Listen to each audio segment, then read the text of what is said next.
Let's move on to our next conversation, and we have Aadhar Housing Finance on our radar. The company did report a fairly healthy set of numbers for the first quarter. It saw strong AUM growth, and of course, it retains its expectations of double-digit growth for the rest of the year as well. Rishi, Anand is with us, and we are going to be focusing on three main points in this conversation. So let's lay them out for our viewers. Number one, what happens to spreads in an environment where we've seen some interest rate cuts? Will there be more pressure for the rest of the year? Number two, can the strong disbursements in the first quarter act as a proxy for the rest of the year as well? Could it be a better than expected year in terms of AUM growth? And finally, we want to understand what could drive ROA expansion from here on. So let's take it forward with the guest. We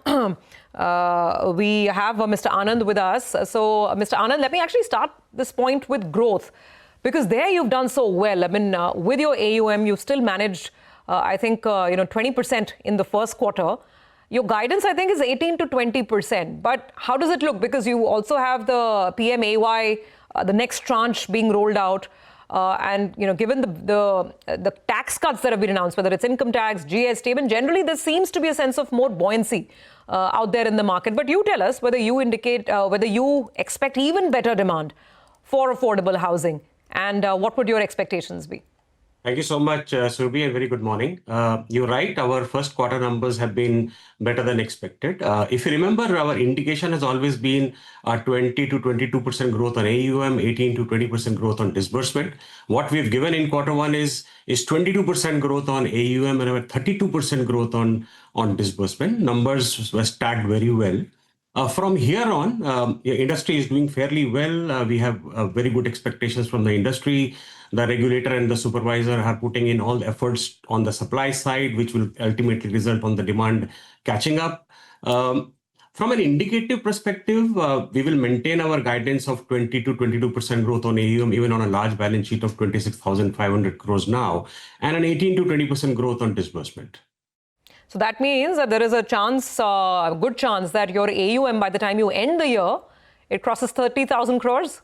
Hopeful, very hopeful. But from a purely guidance perspective, if you look at our numbers and the kind of indications we've been giving, we should be doubling our numbers in 3 years from now.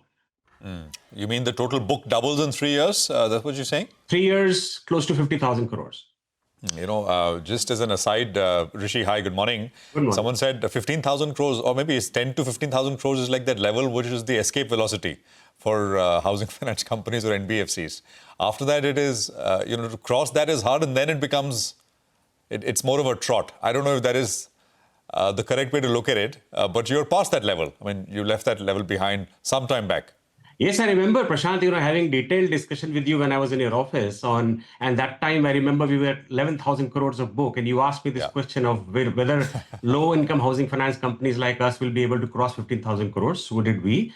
Then the question on the table was 20,000 crores. So did we. And we are now 26,500 crores. I don't see any reason why companies which are completely focused on one segment should not grow, because the demand is there, the supply side has been acted on. Surbi spoke about PMAY, that has been kicked off. We are the fortunate ones to have rolled out the first PMAY to the customers. We've clocked about 11 crores of subsidy already given in the last 1.5 months. So things are looking good, and hopefully we will be the first company to reach the number that I spoke about in 3 years' time.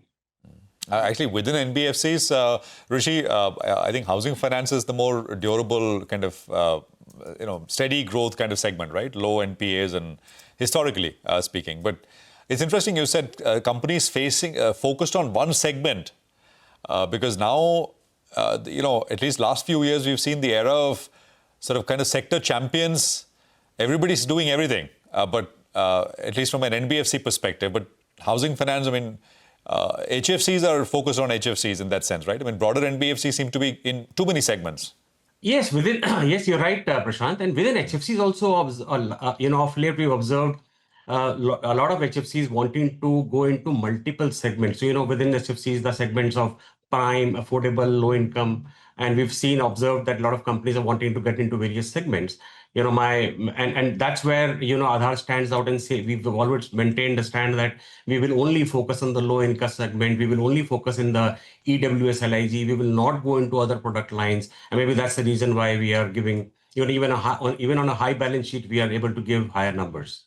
All right. Hi, Rishi. Good morning. Good to see you. And let's focus on two aspects. One is on the spreads and one is on the ROAs. The spreads have come down to around 5.8%, hovering around that mark. However, there'll be a reduction in cost because, the bank lending cost as well will come down. So how do you see spreads pan out, say, in Q2 as well as Q3? Point number one. Point number two, on the ROAs, it's at around 4%. You have been guiding a 20 to 30 basis points improvement from year on. So you could tell us the top 2-3 levers that you have with you. Could it be better NIMs? Could it be lower capex, lower credit cost? Comment on both these two. Okay, so Nigel, morning. On spreads, if you remember and recall our last conversation, I have maintained a stand that we will be a company always for the next 3 years, which will be a spread upward of 5.5. Today we are at about 5.8. The cost of fund, the benefit that is going to come to us over a period of next couple of quarters. The good part is, or I would say the otherwise also, we do not get any serious advantage on reduction of cost because 76% of my liability and coincidentally 76% of my asset side, both are floating in nature. So whatever comes in either ways, rise in cost, drop in cost is passed on to the consumer with a gap of, let's say, 1 quarter because you need a quarter to operationalize things. So I would still maintain the stand that we are today 5.8. Down the line, anywhere 5.6 and upward is what we are going to be maintaining. As regards ROA, you're right. We've been a 4% company. I think stable state, as we move ahead, the company should be an delivery of about 4.2 with an ROE of 18% couple of years down the line. That's the stable state that we would want to maintain. A couple of levers. OPEX obviously plays out, productivities play out. I would not say COF will play out much. As I told you, 76% is in both ways is floating. All right. Rishi, final question, not so much on the operations, but what about your tenure? I think sometime in the next coming few months, it expires, right? There is some uncertainty among the street. Could you tell us what is the outlook? When does it end? So my tenure ends in January 27. So I have 1.5 years to go. And hopefully the way things are going, I'm sure, I will be looking at being stable in the organization. And is there any buzz? Anup Kumar Saha, he moved on from Bajaj Finance. There was some buzz that maybe he could be coming on board to strengthen the management. You want to comment on that? I don't know. These are any truth, or is it totally rumors? You could dismiss it, or you could tell us maybe in the works, maybe not. I would neither want to dismiss, neither want to tell anything on this. But these are market rumors. The management right now is very stable.